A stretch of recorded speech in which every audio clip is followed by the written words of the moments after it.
सौ बात की एक बात यह कि हमें समझना होगा कि सोशल मीडिया एक लत है। फोन की आदत हमने ही बच्चों में डाली है। इसको ऐसे मत समझिए कि कोई खिलौना आपने दिया था बच्चे को और पढ़ाई के वक्त आप उससे कह रहे हो कि वो उससे दूर रहे। ये इतना सिंपल नहीं है। आपने देखा है वो टाइम, आपने देखा है वो टाइम जब सोशल मीडिया नहीं था। बच्चों ने नहीं देखा है, उनको नहीं समझ में आता कि आप क्यों लत छुड़वाना चाह रहे हो। ये खिलौना नहीं दिया आपने बच्चों को, नशा पकड़ा दिया था। नशा एडिक्शन हो गई है बच्चों को। तो हैरान मत होइए अगर बच्चे ऐसे कदम उठा रहे हैं। नशे में ऐसा ही होता है। इसका इलाज नशा छुड़ाने जैसे इलाज की तरह ही करना पड़ेगा। डांट पीट के हल नहीं निकलेगा। बच्चे क्या, बड़ों को ही देख लीजिए। सुबह आंख खुलते ही सबसे पहले फोन चेक करते हैं लोग। जैसे सिगरेट पीने वालों के होठों के बीच उठते ही सिगरेट जाती है ना, ये वैसा ही है।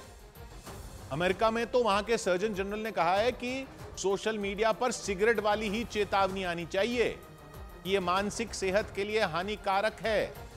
और सिगरेट पीने वालों में भी जो चेन स्मोकर होते हैं ना, वैसा इफेक्ट है सोशल मीडिया का। चेन स्मोकर पता है कौन होता है? वो जो एक सिगरेट जलाता है और फिर उसी से अगली जलाता है, फिर उसी से उससे अगली सिगरेट जलाता है। ये सोशल मीडिया ऐसी ही लत है। एक रील देखते हैं लोग, फिर उसके बाद अगली आ जाती है, फिर अगली, फिर अगली, फिर अगली। छूटता ही नहीं है हाथ से फोन। रात को इसी को देखकर आंख डबडबाती हुई बंद होती है, सुबह इसी को देखकर खुलती है। नोटिफिकेशन की टू टू सुनते ही हाथ फोन पर ऐसे जाता है जैसे कि लॉटरी लगने का मैसेज आया होगा, भले ही कोई फ्लैट बेचने का विज्ञापन हो।